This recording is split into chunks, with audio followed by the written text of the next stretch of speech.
bang topic natin ngayon? Yung sa ano? Ano ba pag sinabi panunugol? Ano pre? Pag-control sa mga kilos, parang gano'n. Pag-control, ano? Parang ginakontrol mo yung kilos ng tao. Panunugol? Parang manipulate. Hindi yung ibig sabihin ng panunugol at kalayaan sa pagpapahayag. Hindi pag-control sa ano yun. Ha? Hindi, pwede nga ano eh.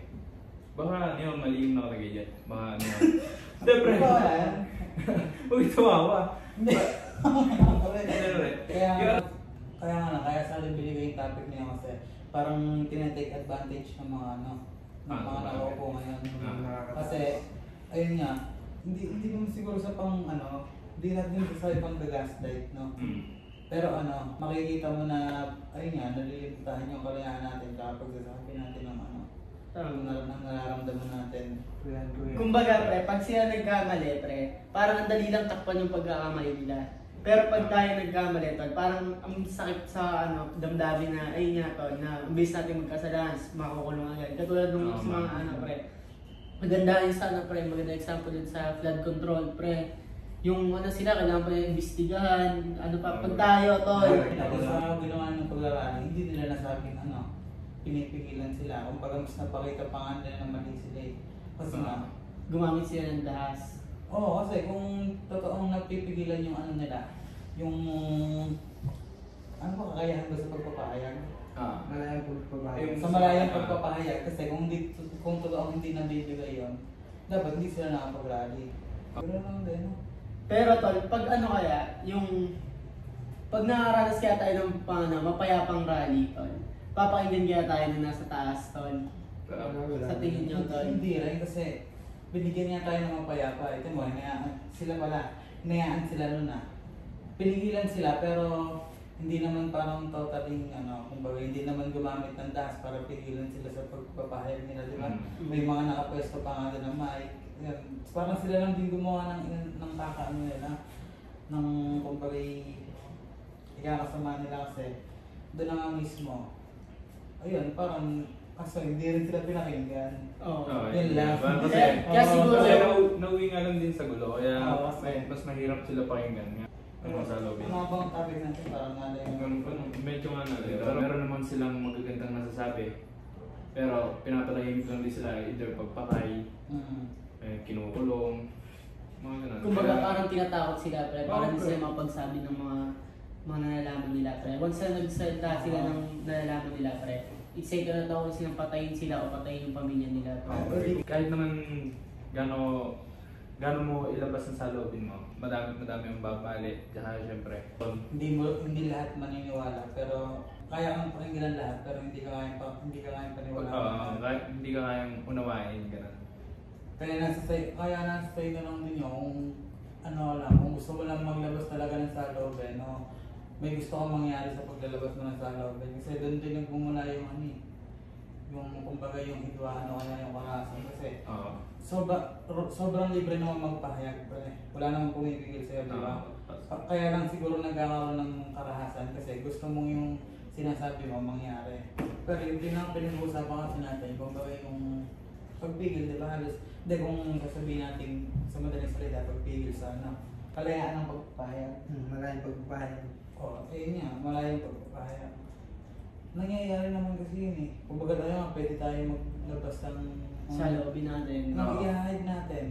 Kumbaga lahat naman malaya. Hindi ko nakikitang kumbaga ninapigil sa'yo magpahayag ka.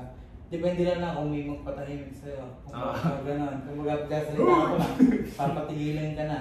Doon, napipigilan yung mo.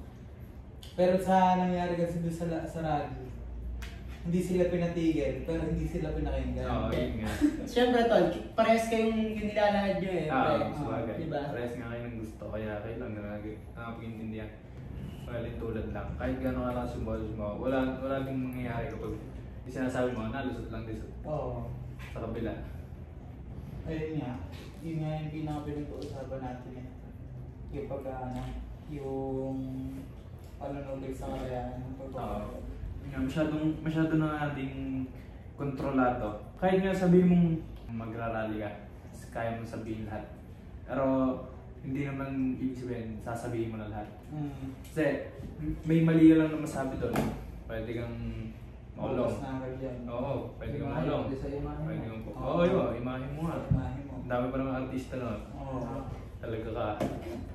Tsaka yung mga pwedeng magsalita dyan, yung may mga ano lang, mga kilalang tao lang. Oo, kapag Pag hindi ka agad, tapos di ka na rin makikinggan. Hindi, halos hindi nga nangyari. Ang dami ang kilalang ano dun eh. Yun, kaya nun, mga kilala, pero hindi pa rin nakinggan. Oo. Ano pa kaya pag maliit, kaya mahirap din yung freedom of speech, lalo na yung mga rally. Lalo na pag maliit na kayo.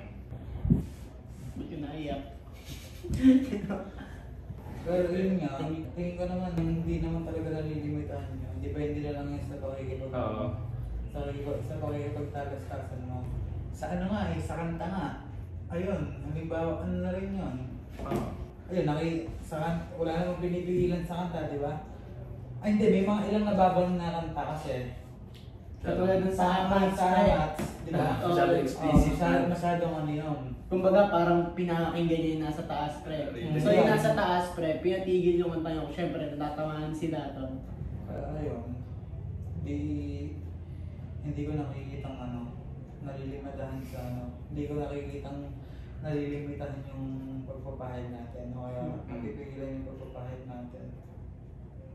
So dito na magtatapos yung ano natin, pre. Hindi pa. Joke lang. Wait lang, pre. Sa ano, yung point naman sa pagsupi, yung pag-control. Pagsupil ba? Yun ba talaga meaning nun? Kasi pagsupil ng gobyerno sa atin, yun lang mismo yung tinutukoy di ba? Pag-control ng gobyerno sa atin, yung mga Ay, sa- things na kaya lang natin gawin. Kagaya nga ano, yung sa rally, di ba? Kung hindi na pungkat yung blood control, hindi rin magkaka-rally. Kumbaga kung wala yung malaking issue na yun. Kasi di ba Oo. dati, inaungkat na rin naman yan, pero halos hindi rin napapakinggan. Kasi wala ebidensya, pero nung ngayon lumabas yung ebidensya, mas mas napahinggan natin siya ngayon, mas nagbukas yung issue. Anong yung sabihin nun? Kaya sa media, Hindi, yung word na Nobel, hindi ko magets. yung pag-control ng pag-control Control ng ng sa kilos kaya. Parang paglimita. Paglimita sa kilos natin. Di na nga ano nila comparison and compare and contrast nyo na lang yung pagsubil dyan yung kalayaan. Ganun din yun. Hindi, kumbaga magkaano yung magkasalungat yun. Magkasalungat yun. Oo. Kasi ang pagsubil nga kontrolado, tapos ang kalayaan syempre manay. Ganun pala yun. Hindi. Wala kasi sa utak ko pagsubil parang pagkitil eh. Parang hindi ko lang maipasok sa sa kalayaan. Parang pagkitil sa kalayaan, ganun. Parang Pagpigil sa kalaya. Pagpigil sa kalayaan. yung pag-control, pag-control sa kalayaan ng pagbabayad. Kumbaga, yun nga, sinabi ko kanina, hindi lahat ng sasabihin mo ay kaya mong sabihin sa labas, ganito, parang yung kaya mong ihayag ng panglahanan. Kasi, ang daming salungat sa pwede mong isipin, kaya sa pwede mong ihayag. Kaya, ayun, medyo kahit talaga, kukontrolin mo din yung mga sinasabi mo. Isipin mo din kasi yung mga consequences. Kumbaga may takot ka pa rin. Oo, may takot ka pa rin. Kaya yun, parang control din yun sa pagpapayag mo ng malaya. Ayun kasi, alas may kapanyarihan kasi alas yung kinakalaban nila sa rally. Kaya siguro hindi rin kaya nila ibuhos lahat. So yan ang sinabi rin sa kanina, anong bansa ba yan?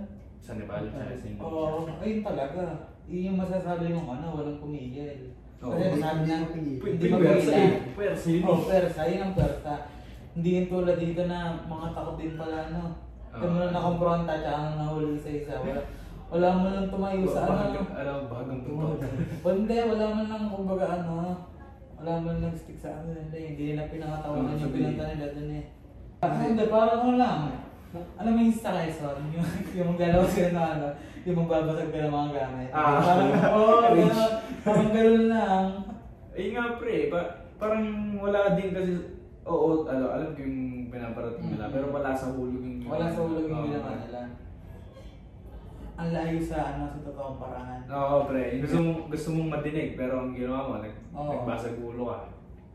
Kaso kung siguro nasa isip na rin ng mga kung hindi nila idadaan sa karangan. Oo, Nagana ko siguro ng emosyon. Pwede pa rin Kasi hindi lang napangatawanan. Oo, pre. Hindi nakakasiya. Ayun, gaya sabi Kaya kaya ang lumabas ngayon na sila sila naging riot. Naging riot na Hindi naman sa mali. Kaso talagang pangit yung ginawa nilang paraan para iparelease sa nila. hindi siya mali, pero hindi siya tama. Oo, ganun. Hindi siya mali, pero hindi siya tama. Kaya yun. Sabi niya, Hindi, kasi yung sa pre, yung sa Nepal tsaka sa Indonesia, iisa na sila ng gusto eh. Gusto nilang ma-overthrow yung... United na yung buong. Oo, iisa na sila ng gusto, mapatalsik na yung sa yung sa pamahalaan nila. kaso dito, yung ayun na nga, tama yung yung panonopil na example lang yung mga police, no? Diba? Isa rin naman sila ng gusto, pero nalilimatahan yung ayun. Kasi may trabaho sila. May nakaduty sila eh. Kumbaga, pre, Tukulin sila sa tungkulin sila. Ayun nga, yung panonopil at Kumbaga, may nakita ka lang sa Facebook, pre, yung naiyak yung police, pre, habang inaano niya yung niya, karasagala. Na-shoot siya, yung gano'n, pre, basta naiyak siya, pre, habang pinipigilan niya yung hindi, tol, talagang naiyak siya, pre. Bakit? Labag sa loob niya, pre. Labag sa loob niya, Sakit lang, pre, kumbaga, pinoprotektahan mo yung umano sa inyo eh, pre, yung tumaksil sa bansa niyo, pre. Ayun nga, yun lang kaibahan sa atin kasi dun sa Nepal, di ba? Lahat na sila nagkasundo. Wala rin ba nga doon? Wala nang kumbaga police na? Meron. Sabi ni Sir kanina, hindi daw eh. Kumbaga pinigilan din, pero malakas talaga person ng tao. Dami nun eh. Dito kasi lamang pa rin ng walang pakialam Di, pati lamang, pati may iba't iba kasing gusto. Meron pumoprotekta dun sa merong taliwas, pero walang pake, ganun. Kaya mahirap. Mahirap mahirap na resolve. Kung tingin ko hindi pa kaya resolvehin yung Hindi talaga. Hindi kaya na. Kasi- Pero parang nakaka-isipin na kung hindi ka magsasalita, magpapatuloy, pero Kahit magsalita ka, magpapatuloy pa rin, no? Pero ang pinagkaiba lang, mukha kang walang alam doon sa paglalabas mo ng kahit saan mo naman idaan kahit sa tama o mali, wala ka pa rin magagawa, no? Ano yung mga resolve niya? Siguro kailangan natin Kumbaga, pre, umupa ng assassin siguro, no? Hindi, pre, siguro sa gobyerno rin talaga, pre, kailangan natin ng magandang mumuno, pre. Wala, hindi na pwede. Hindi kagaling mamuno kasi. Yung kahit Magagawa basta yung talaga ng basta yung mga Hindi, nasasakupan mo, pre. Activist si Alam mo na, wala ka bang emotional intelligence, di ba?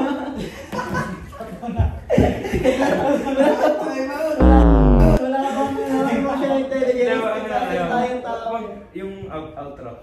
So, dito, Bye. Paalam mga G! Bye guys! Bye-bye sa...